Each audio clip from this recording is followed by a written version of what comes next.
बिना बुनियाद के इमारत नहीं बन सकती, बिना बीज के वृक्ष की कल्पना नहीं की जा सकती। हमें यदि अपने पुरुषार्थ की इमारत खड़ी करनी है, अपनी सफलता का वृक्षारोपण करना है, तो बुनियाद ढूंढनी होगी, बीज ढूंढना होगा। कामयाबी कोई हवाई किला नहीं जो बिना किसी आधार के झूल रहा है।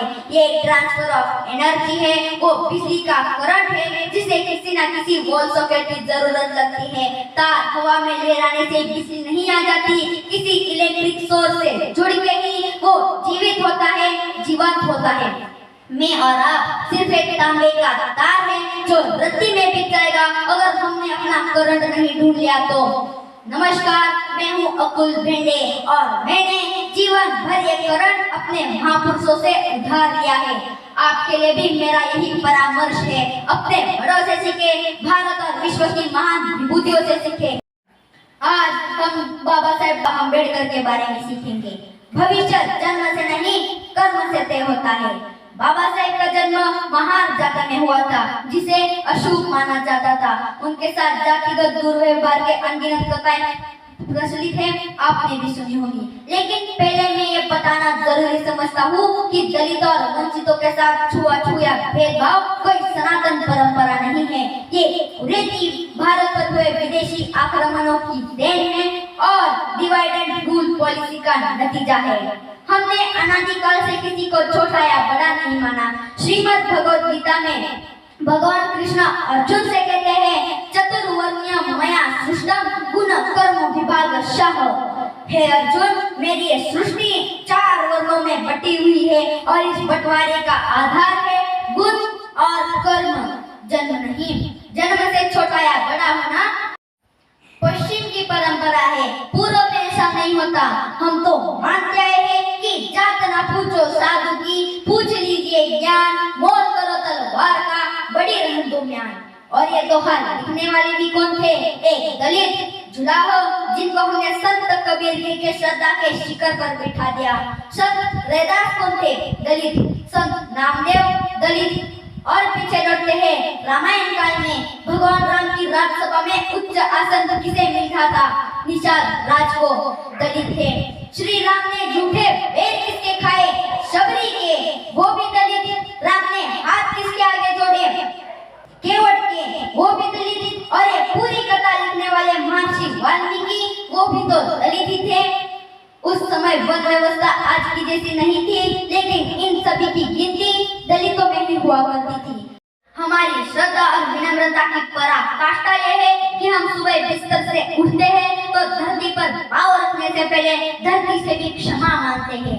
समुद्र वस्ने देवी पर्वत स्तन मंडले विष्णु पत्नी नमस्सोभ्यं पाद वसन क्षमस्वमेव। हे देवी धरती, तुमने समुद्र रूपी वस्त्र पहने हैं, पर्वत तुम्हारा आंचल है, तुम श्री हरि विष्णु की पत्नी हो, तुम्हें नमन है, अभिनंदन है, और हम तुम्हें अपने पैरों से स्पर्श कर रहे हैं, इसलिए हमें क्षमा करना देवी। जीव तो क्या, निर्जीव के लिए भी आदर रखने वाली सनातन संस्कृति किसी मनुष्य को छोटा या दलित कैसे मान सकती है? इतिहास के पन्ने पलट के देखें तो पता चलेगा कि हमारे स्वर्णिम अतीत पर कुछ आतताइयों ने जातिवाद का प्रहार किया और ये अफवाह फैला दी कि हम तो शुरू से ऐसे ही थे। मैं आधिकारिक रूप से कहना चाहता हूँ कि जो उच्च नीच पे विश्वास रखता है, जाति को भेदभाव का आधार मानता है, वो सनातन मूल्यों से अपरिचित है और भारतवर्ष की गौरवशाली वैदिक परंपरा को ना तो जानता है, ना पहचानता है, ना उसका आदर करता है। दुर्भाग्य से बाबा साहेब का जन्म उसी कालखंड में हुआ जब हम विदेशियों के प्रभाव में जी रहे थे। समाज की व्यवस्था में ऐसा विष घुला हुआ था कि बाबा साहेब को जाति का छोटा माना जाता था और स्कूल में उन्हें बाकी बच्चों के साथ कक्षा में बैठने की अनुमति नहीं थी। वो क्लास के बाहर बैठकर पढ़ते थे। स्कूल में जो पानी पीने का घड़ा था उसको छूने की भी मनाही थी। प्यास लगने पर बाबा साहेब को तब तक इंतजार करना पड़ता था कि जब तक कोई चपरासी उन्हें आकर पानी ना पिला दे। अब मैं आपसे कहूँ कि वही बालक जिसे क्लास में नहीं बैठने दिया, आगे चलकर वो 9 भाषाओं का ज्ञाता बना, 32 डिग्रियां थी उनके पास, विदेश जाकर अर्थशास्त्र में पीएचडी करने वाले वो पहले भारतीय थे और हमारे महान भारतीय संविधान का निर्माण करने वाले समिति के अध्यक्ष भी यही बाबा साहेब अम्बेडकर थे। कहा वो स्कूल, वो क्लास के बाहर बैठना, वो पानी का मटका ना छूना, वो गरीबी, वो असमर्थता, और कहा ख्याति और सम्मान का ये शिखर। अरे पर्वत, तू कल तक जिसके लाचारी पे हंसता था, तेरी चोटी पे बैठा है वही बेसाखिया लेकर। बाबा साहेब की उन्नति अविश्वसनीय लगती है, सब सच है लेकिन झूठ जैसा लगता है, क्योंकि मानना कठिन है कि हमारे आत्मबल और प्रतिभा से कोई अपनी भाग्य की रेखा इस तरह बदल सकता है। मेरा विश्वास है कि बाबा साहेब स्वाभिमान और संकल्प का वही रक्त लेकर जन्मे थे जो 5000 वर्ष पहले कर्ण की धमनियों में दौड़ रहा था। जाति हाय री जाति, कर्ण का हृदय क्षोभ से डोला, गुपित सूर्य की ओर देख वो वीर क्रोध से बोला, जाति जाति रखते जिनकी पूंजी केवल पाखंड, मैं क्या जानूं जाति, जानते हैं ये मेरे भुजदंड। पूछो मेरी जात शक्ति हो तो मेरे भुजबल से, रव समान दीपित ललाट से और कवच कुंडल से, पढ़ो उसे जो झलक रहा है मुझ में तेज प्रकाश, मेरे रोम रोम में अंकित है मेरा इतिहास। मृत्यु स्वीकार है लेकिन अपयश नहीं। अंग्रेजी में कहते हैं सिंस आर ब्यूटीफुल। धर्म बड़ा आकर्षक होता है, बड़ी जोर से अपनी ओर खींचता है, खास तौर से उसे जो सक्षम हो, जिसके हाथों में ताकत हो।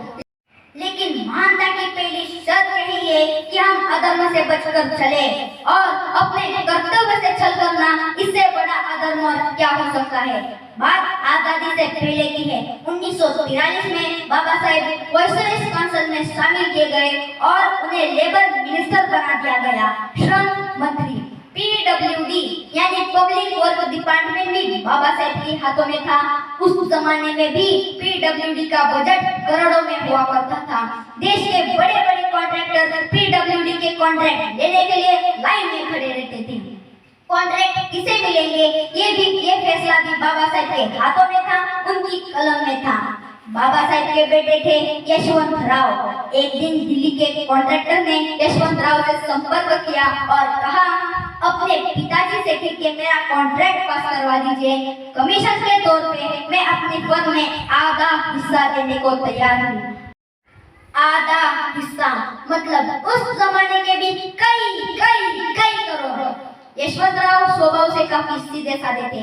संदेश लेकर मुंबई से चल पड़े और दिल्ली आ गए बाबा साहेब के पास। बाबा साहेब ने प्रस्ताव सुना तो कहा मैं इस कुर्सी पर समाज का उद्धार करने बैठा हूँ, अपने बच्चे पालने के लिए नहीं। ये प्रलोभन जिसने तुम्हें दिया वो तो अपराधी है ही, तुम इस प्रलोभन के संदेश भाग बने, मेरे लिए तुम भी अपराधी हो। बाबा साहेब ने फौरन यशवंतराव को मुंबई रवाना कर दिया। कहते हैं कि उन्होंने अपने बेटे को एक गिलास पानी तक नहीं पूछा और यशवंतराव भूखे प्यासे लौट आए। ये है कर्तव्य के प्रति निष्ठा जो पुत्र मोह में अंधा हो जाता है वो धृतराष्ट्र बन जाता है, और जो अपने यश को अकलंकित रखता है वो श्री राम कहलाता है। वाल्मीकि रामायण में श्री राम स्वयं कहते हैं ना ही तो मरना दशमी केवलम दुष्टम यशः, मुझे मृत्यु का भय नहीं केवल अपयश का भय है। बाबा साहेब जानते थे कि धन दौलत और माया का स्थान कर्तव्य के आगे शून्य है। लालच की कालिक से उन्होंने अपनी उज्जवल कीर्ति को धूमिल नहीं होने दिया। उन्हें आभास था कि विजय धन की घड़ी भर की चमक है, इसी संसार तक उसकी चमक है। भुवन की जीत मिटती है भुवन में, उसे क्या खोजना गिरकर बदन में। शरण केवल उजागर धर्म होगा, सहारा अंतिम सत्कर्म होगा। विद्या से बड़ी कोई शक्ति नहीं, न चोरहार्यम न राजहार्यम न भ्रातभाजम न च भारकारी, वयं कृते वर्तते नित्यम विद्या धन सर्वधन प्रदानम। विद्या दुनिया का अकेला धन है जिसे ना चोर चुरा सकता है, ना राजा हार सकता है, ना भाई बांट सकता है। खर्च करने से यह धन और बढ़ता है। इसलिए संसार में विद्या जैसा धन और कोई नहीं। ये जरा सी बात जो समझ ले उसके लिए विवेकानंद, आइंस्टाइन और अंबेडकर बनने का मार्ग प्रशस्त हो जाता है। क्या था बाबा साहेब के पास? सचमुच कुछ नहीं, शून्य। जितना आपके पास है उससे सैकड़ों गुना कम। लेकिन विद्या ग्रहण करने की प्यास इतनी थी, इतनी ज्यादा थी कि उस प्यास से एक निर्धन दलित बच्चे को भारत जैसे महान राष्ट्र का संविधान निर्माता बना दिया। 14 से 18 घंटे बाबा साहेब रोज पढ़ा करते थे और ये स्कूल और कॉलेज की बात नहीं कर रहा हूँ मैं, आगे भी सफल होने के बाद भी, लीजेंड बन चुकने के बाद भी उन्होंने पढ़ना कम नहीं किया। कहते हैं कि बाबा साहेब की लाइब्रेरी दुनिया में किसी एक व्यक्ति की सबसे बड़ी लाइब्रेरी हुआ करती थी। 50,000, ठीक सुन रहे आप, 50,000 से भी ज्यादा किताबें बाबा साहेब की लाइब्रेरी में हुआ करती थी। आज हमारे घरों में या तो किताबें होती ही नहीं या फिर इंटीरियर डिजाइन के रूप में रखी जाती है। पढ़ने के काम नहीं आती, दिखाने के काम आती है। हमारे टीवी स्क्रीन का साइज दिन ब दिन बड़ा होता जा रहा है और किताबों की अलमारी छोटी। वो भी दिन थे जब जॉन एलिया कहा करते थे कि तुम जब आओगी तो खोया हुआ पाओगी मुझे, मेरी तन्हाई में ख्वाबों के सिवा और कुछ भी नहीं। मेरे कमरे को सजाने की तमन्ना है तुम्हें, मेरे कमरे में किताबों के सिवा और कुछ भी नहीं। बाबा साहेब के बारे में ये कहना गलत नहीं होगा कि उन्होंने पढ़ पढ़ के अपना भाग्य लिख लिया। जब वो कॉन्स्टिट्यूशन की ड्राफ्टिंग कम्युनिटी के अध्यक्ष बने तो उन्हें लैंग्वेजेस की लिस्ट बनाने के लिए कहा गया और बाबा साहेब उस लिस्ट में समस्त भाषाओं की जननी संस्कृत को भी शामिल करना चाहते थे, लेकिन कांग्रेस के कई सदस्य इसके विरोध खड़े हो गए और संस्कृत को अपना स्थान, अपना मुकाम, अपना रुतबा पाने के लिए लगभग 55 वर्ष इंतजार करना पड़ा। इसी विषय को लेकर हमारे यशस्वी पूर्व प्रधानमंत्री श्री लाल बहादुर शास्त्री और बाबा साहेब में बात हो रही थी। अचानक लोगों का ध्यान गया कि वार्तालाप हिंदी या अंग्रेजी में नहीं, संस्कृत में हो रहा है। अब शास्त्री जी जिस परिवार से आते थे उसके अनुसार लोगों को उम्मीद थी कि वो संस्कृत बोल सकते हैं, लेकिन बाबा साहेब, उनका संस्कृत से क्या लेना देना। उनके कुल वंश में ज्यादातर लोग निरक्षर रहे होंगे, लेकिन और बाबा साहेब को संस्कृत और उसके व्याकरण का इतना ज्ञान कैसे? ये कोई पहेली नहीं, बात पानी की तरह साफ है। बाबा साहेब अक्षरों की ताकत, शब्दों का सामर्थ्य, भाषा का बल और ज्ञान का प्रभाव जानते थे। वो जानते थे ये शाम न विद्या मधुको न दानम, ज्ञानम न शीलम न गुणो न धर्म, ते मर्त्य लोके भूभार भूता, मनुष्य रूपेण मृगाश्चरण से। जिसके पास ना तो विद्या है, ना परिश्रम, ना दान की इच्छा, ना ज्ञान का प्रभाव, वो मनुष्य योनि में जन्म लेकर भी जानवर से ज्यादा और कुछ भी नहीं है। पढ़े और पढ़ते रहे, जितना ज्यादा हो सके उतना ज्यादा पढ़े।